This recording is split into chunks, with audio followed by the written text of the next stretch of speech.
এক ছাত্রীকে ফাঁদে ফেলে বিয়ে ও ধর্ষণের অভিযোগের মামলায় খন্দকার মোশতাক আহমেদ।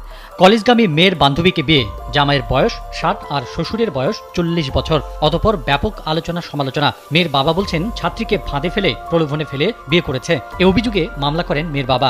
খন্দকার মোশতাক আহমেদের বিয়ের রেশ যেন কাটছেই না। নিজে 60 বছর বয়সী হয়েও একাদশ শ্রেণীর এক ছাত্রীকে বিয়ে করা নিয়ে চলছে তুমুল আলোচনা।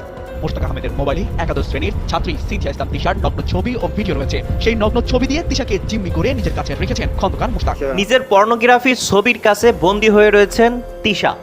তো সিনথিয়া ইসলাম তিশা তিনি আসলে নিজের অজান্তেই যে ভুলটা করেছিলেন সেটা হচ্ছে তিনি মুশতাকের মতো মানুষকে প্রথমবার তিনি বিশ্বাস করেছিলেন এবং তিনি তাকে গার্জিয়ানের জায়গায় তাকে সম্মান দিয়েছিলেন। সেই সুযোগে মোশতাক আহমেদ সাহেব যেটা করেছে সেটা ইতিহাসকে কলঙ্কিত করে। বিশেষ করে মোশতাকের এই কর্মকাণ্ড যখন তিনি দেধারসে করে গেছেন, একাধিক ছাত্রীর সাথে যেভাবে তিনি শারীরিক সম্পর্ক করেছেন, এটা কিন্তু এখন জনসম্মুখে এবং তার এলাকার মানুষই কিন্তু মুশতাকের ফাঁসি চাচ্ছে। সেই সাথে তিশা যেহেতু ভুল করেছে, তিশার পরিবার বা তার বাবা কিন্তু একাধিকবার সংবাদ সম্মেলন এবং মামলাও করেছে। কোনোভাবেই যখন তিশাকে ফিরাতে পারছে না তখন তিশারও ফাঁসি চাচ্ছে তার পরিবার। কারণ একটা মানুষ যখন তাকে বাঁচানোর চেষ্টা করে আর সে যেহেতু নিজের ধ্বংসের দিকে ছুটতে থাকে পঙ্গপালের মতো, তাকে কাছে না টেনে তাকে আসলে ছেড়ে দেওয়া উচিত তার ভাগ্যের উপরে। আর তেমনটাই হতে যাচ্ছে। কি হতে যাচ্ছে দুইজনারই আসলে আমরা ফাঁসি দেখতে পারবো কিনা সেটা বুঝতে হলে পুরো ভিডিওটা আপনারা দেখবেন।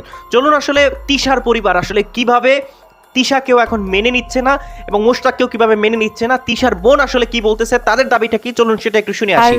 আমরা খন্দকার মোশতাক আহমেদকে কখনো দুলাভাই হিসাবে আমি মেনে দিব না। যখন আমি প্রথম শুনলাম যে তিশা আপু খন্দকার মোশতাক আহমেদের সাথে বিয়ে করে ফেলছে তখন আমার খুব খারাপ লাগছে। এটা আমি বিশ্বাস করতে পারিনি যে তিশা আপু এমন মেয়ে, কারণ আমি তিশা আপুকে চিনি। তিশা আপু এমন না, তিশা আপু খুব ভালো একটা মেয়ে। তাকে খন্দকার মোশতাক আহমেদ কিছু খাওয়াইছে, অবশ্যই কিছু খাওয়াইছে, খাওয়াই তাকে মাথা খারাপ করে ফেলছে, করে তার প্রতি আসক্ত করে ফেলছে যেন সে খন্দকার মোশতাক আহমেদের কথা মতো উঠে বসে। তিশা আপু একটা গাড়িতে খন্দকার মোশতাক আহমেদ কোথায় যেন তিশা আপুকে নিয়ে যাচ্ছিল, কিন্তু ওখানে তিশা আপুকে জোর করে খন্দকার মোশতাক আহমেদ কি যেন খাওয়াচ্ছে, তিশা আপু খাবে না তাও জোর করে খাওয়াচ্ছে। তিশা আপু অনেক কান্নাকাটি করছে ওখানে। তিশা আপু খেতে চায়নি তাও ওকে জোর করে খাওয়ানো হয়েছে। আর আমরা খন্দকার মোশতাক আহমেদকে কখনো দুলাভাই হিসাবে আমি মেনে দিব না।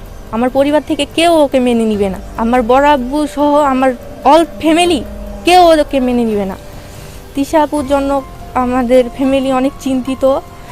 তিশা আপু যদি আবার ফিরে আসে আমার আঙ্কেল মেনে নিবে। তিশা আপুর জন্য সারা জীবন আমাদের ঘরের দরজা খোলা থাকবে। এখানে তিশার বোন আপনারা দেখবেন এই যে ইন্টারভিউটা দিয়েছে বা যে কথাগুলো বলছে তখন তার মুখে কিন্তু মাস্ক, এই মাস্ক কিন্তু স্বাভাবিকভাবে তারা পরে না, কারণ লজ্জার কারণে এই মাস্ক কিন্তু তারা পড়তেছে। তার বাবাকেও আপনারা দেখবেন সেই ভদ্রলোকও কিন্তু মাস্ক পরে বিভিন্ন জায়গায় সংবাদ সম্মেলন করেছেন। তো এই মাস্ক আসলে কেন পড়তেছে, তাদের পরিবারে আসলে সমস্যাটা কি এবং তিশার পরিবার আসলে কি কি সমস্যা এখন ভুগতেছেন, চলুন সেটা একটু সংক্ষিপ্ত আকারে শুনে আসি। তিশার আত্মীয় স্বজনেরা সবাই মুখে মাস্ক পরে এলাকায় বসবাস করছেন। এমনকি বাড়িতে থাকলেও লোকলজ্জায় তিশার দাদি, চাচা, চাচি, ছোট বোন সবাই ব্যক্তিত্ববোধের কারণে মাস্ক পরে থাকেন। পরিবারের সবারই ইচ্ছে ছিল মেধাবী তিশা একদিন ডাক্তার হবে, কারণ তার বাবা একজন আমদানি রপ্তানিকারক ব্যবসায়ী, মা ছিলেন একজন ব্যাংকার। পরিবারে তাদের পুলিশ, ইঞ্জিনিয়ার, সরকারি চাকরিজীবী সবাই আছেন, অভাব ছিল শুধু একজন ডাক্তারের। সে আশাও গুড়েবালি করে দিয়েছে তিশা এবং হন্তারক মোশতাক। তিশার এক চাচাতো বোন মুখে মাস্ক পরে একটি মিডিয়ায় বলল, তিশা আপুর সাথে যার বিয়ে হয়েছে তার বয়স 72 বছর। আমি কখনোই ওই ব্যক্তিকে দুলোভাই হিসেবে মেনে নিতে পারি না। তিশার ছোট বোন আরো বলে, আমি কোথাও গেলে সবাই আমাকে প্রশ্ন করে, তোর চাচাতো বোনটা এমন করতে পারলো, তিশার এত টাকার লোভ কেন? আমরা এগুলো নিয়ে বেশ অস্বস্তিতে আছি। ঠাকুরগাঁও জেলা সদর থেকে 8 কিলোমিটার দূরে ঢোলের হাটের উত্তর ঠাকুরগাঁও গ্রামে তিশার গ্রামের বাড়ি। বাবার থেকে প্রায় 15 বছর বয়সী বড় মোশতাককে বিয়ে করায় তিশাকে নিয়ে এই গ্রামে চর্চা হয় প্রতিনিয়ত অস্বস্তিকর সব কথাবার্তা। তিশার চাচা, চাচি, দাদি সহ গ্রামের অনেক আত্মীয় স্বজন জানালেন, এত কিছুর পরও তিশা পুরো মোশতাককে পেলে যদি চলে আসে তাহলে তারা ওই তিশাকে হাসি মুখেই মেনে নেবেন। বাবা সাইফুল ইসলামের ঘরে 3 সন্তানের মধ্যে তিশা ছিল সবচেয়ে বেশি মেধাবী ছাত্রী। বাবার স্বপ্ন ছিল মেয়েকে ডাক্তার বানাবেন, সেই স্বপ্নের মৃত্যু ঘটেছে মোশতাকের ট্র্যাপে পড়ে। তিশার এক চাচাতো বোন বললেন, তিশা একটা ছোট মেয়ে, একটা ভুল করে ফেলেছে হয়তো, আর এভাবেই ব্ল্যাকমেল করে সংসার করা যায় না কখনোই। আমরা চাই তিশা আমাদের ঘরের মেয়ে, ঘরেই ফিরে আসুক। তিশার গ্রামের বাড়ির স্বজনেরা অভিযোগ করলেন, স্কুলে তাদের মেয়ে তিশার স্বপ্নের সারথি হয়ে যে অভিভাবকের পিতার মতো পাশে থাকার কথা ছিল, সেই অভিভাবকই হয়ে উঠলেন তাদের স্বপ্নভঙ্গের মূল কারণ। মোস্তাক তিশার ঘটনায় সংখ্যা আর হতাশা ভর করছে স্কুল পড়ুয়া ছাত্রীদের, অভিভাবকদের মনে।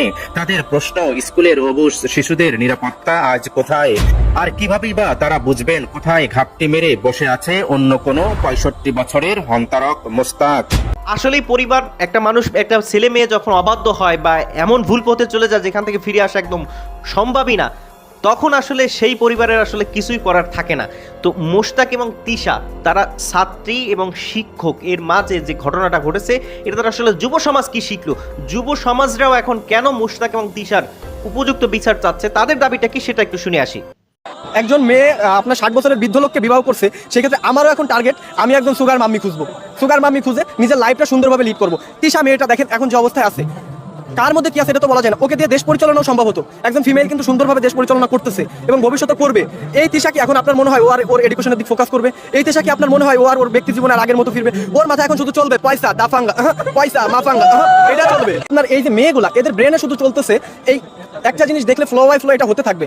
আপনার তিশা যেটা করছে, ওকে দেখে আরো 10-15 জন এটা করা ট্রাই করবে, না আমি পড়ালেখা করে কি করবো, আমি ভবিষ্যতে কি করবো, আমি একটা সুগার ড্যাডি খুঁজে নেবো, আমার জীবন বিন্দাস, 10-15 বছর সংসার করবো, আমার জীবন বিন্দাস, আমি সুগার ড্যাডির টাকায় বুম বুম ঘুরে বেড়াবো। আসলে সমাজের উপর ইফেক্ট ফেলতেছে। যে মেয়েটা পড়ালেখা করতো, নিজের পায়ে স্বাবলম্বী হতো, সেই মেয়েদের মাথায় এখন টেন্ডেন্সি চলতেছে আমি সুগার ড্যাডি খুঁজবো, আমি সুগার ড্যাডি খুঁজবো। এখন সুগার ড্যাডির ডেফিনেশন যদি দিতে যাই, সুগার ড্যাডি বলতে মেয়েরা কি চাচ্ছে? মেয়েরা চাচ্ছে একজন ধনাঢ্য বৃদ্ধ লোক, যার আয়ু অর্ধেক যায়, স্বাভাবিক এজ হচ্ছে মানুষের 65 বছর, অর্ধেক যায়, আর 5 বছর বাঁচবে। 5 বছর পরে স্বাভাবিক দেশের আইন অনুযায়ী স্ত্রী তার স্বামীর সম্পদের ভাগ সম্পদ দিয়ে তার জীবন লিড করবে এবং ভবিষ্যতে তার শখের মানুষকে তার নিজের করে নেবে। এটা হচ্ছে বর্তমানে এই টেন্ডেন্সিটা মানুষ মেয়েদের মাথায় চলতেছে। একটা মানুষ যখন তার পরিবারের অবাধ্য হয়ে এমন জায়গায় স্থানান্তরিত হয় যে জায়গাটা তার জন্য ভালো না, বা যেই জায়গায় থাকলে তার ধ্বংস সুনিশ্চিত, মুশতাকের মতো একজন লোভী মানুষের কাছে তিশার ভবিষ্যৎ মোটেও সেভ না। এটা তিশাও কিন্তু বুঝতে পেরেছে, কিন্তু তিনি কোনো না কোনোভাবে নিজের দোষেই তিনি আটকে গেছেন মুশতাকের কাছে, সেখান থেকে চাইলেও আর তিনি ফিরে আসতে পারবেন না। যদি বলবেন যে তিশা অনেক লুবি ছিল, তিশা অনেক লুবি ছিল, সাথে বোকাও ছিল, কারণ তিনি বোকার মতো মুশতাককে বিশ্বাস করেছিল। আর যেহেতু অঘটন ঘটেই গেছে, সুতরাং এই ঘটনা আপনারা শেষ পর্যন্ত দেখতে পারবেন। তিশার জীবন ধ্বংস এবং মুশতাক তিনি পরবর্তী টাইমে হয়তো অন্য কাউকে তার লালসার শিকার করে তার জীবন তিনি সেভাবেই পার করে দেবেন, তবে মাঝখান থেকে তিশা এবং তিশার পরিবার ধ্বংস হয়ে যাবে। আর সেটাই হচ্ছে দেখার অপেক্ষায়। আপনার কি মনে হয় কমেন্ট সেকশনে আপনি লিখে যাবেন। ভালো থাকবেন সবাই, আসসালামু আলাইকুম ওয়া রাহমাতুল্লাহ। মোস্তাককে চাই না, ওর বিচার চাই। ওটা কি সভ্য? একটা বুড়া